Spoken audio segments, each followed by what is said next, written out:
Good evening, everyone.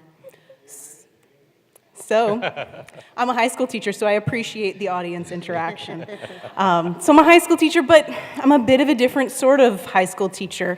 I teach youth in a mental health treatment facility, and I work with students to help support them not just in their academics, but in learning and developing the strategies to support their mental health challenges and to become better equipped to navigate both school and life. So I've worked with lots of students over the last 10 years, and I've seen how effective education and treatment can change lives. I've met students who were so anxious that they were unable to speak or walk into a high school classroom. I've worked with students who struggled with self-harm and were unable to recognize their own worth. I've worked with students who were so deeply hurting from abuse and trauma that they were unable to form positive relationships.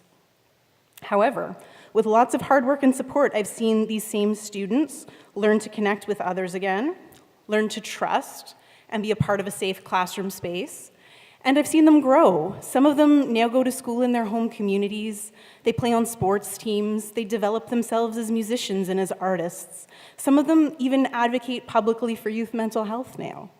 So I know that effective mental health treatment interventions can change lives because I've seen it happen. I also know that there's not always enough help or support available. Depending on where you live and your family's socioeconomic status, a young person may not be able to readily access treatment and support when they face a mental health challenge. Simply because of a lack of resources, many young people struggle for years before they receive support. Many years ago, I had a student share an analogy with me about what the onset of mental illness was like for him. He said that it was like the parable of the frog in the pot of water. Does anyone know this story? So it's a bit gruesome, but it goes like this. If you try and put the frog into the pot of boiling water, he will jump out immediately. But if you place the frog in cool water and you slowly warm him up, he won't notice the tiny changes and he will be cooked alive before he can escape. My student said that mental illness was like this. It didn't happen all at once. It crept in slowly, and before he knew it, he was overtaken, and he felt powerless to stop what was happening to him. Let's talk about some statistics. 1 in 5 Canadian youth will suffer from some form of mental illness, and only about 20% of these young people will ever receive any type of treatment for their mental health issues. In 2005, the World Health Organization called for action to develop and offer evidence-based programs that foster skills, provide information, and address issues of resilience and psychosocial functioning. So my question to you is this: are we doing this on a large enough scale in Ontario? Certainly there's support available, but to extend my frog metaphor, it often arrives once the frog has already been boiled. So how can we intervene sooner and in a way that is effective and reaches everyone who might need help? Educational theorist Paulo Freire said that if we have any serious regard for what it means to be human, the teaching of contents cannot be separated from the moral formation of the learner. And with this notion, Freire gave me my answer. Schools need to create and provide early interventions for youth mental health alongside the academic curriculum.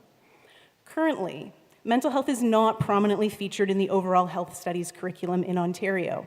And while efforts are being made provincially to better support and acknowledge mental health, a variety of studies tell us that both provincially and nationally, child and youth mental health continues to be marginalized.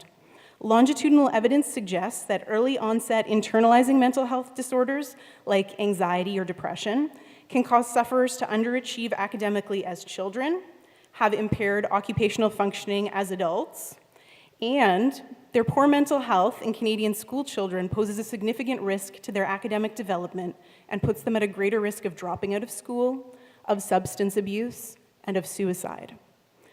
Throughout past research, the school setting has been hailed as a highly important first level of contact for students with mental health issues, to be sent on to treatment, and evidence shows that families and children respond more favorably to treatment when it is a collaborative, school-based process. So the limited curricular acknowledgement of mental health in Ontario, combined with the high degree of children that could benefit from some sort of intervention, and the efficacy of schools as a first-level contact for mental health treatment, demonstrates a missed opportunity for our education system here in Ontario. We have the chance to address a real problem in a concrete way that could benefit not just many children and youth, but that could ultimately benefit society as a whole by lessening the overall burden of mental health on our healthcare system. So my idea is this, that we provide mental health treatment interventions universally at the elementary level as a way to support students as they grow and become strong, healthy teenagers. I'm suggesting a proactive, preventative approach to addressing this issue. Providing access to mental health resources in schools can have a variety of benefits for children and families.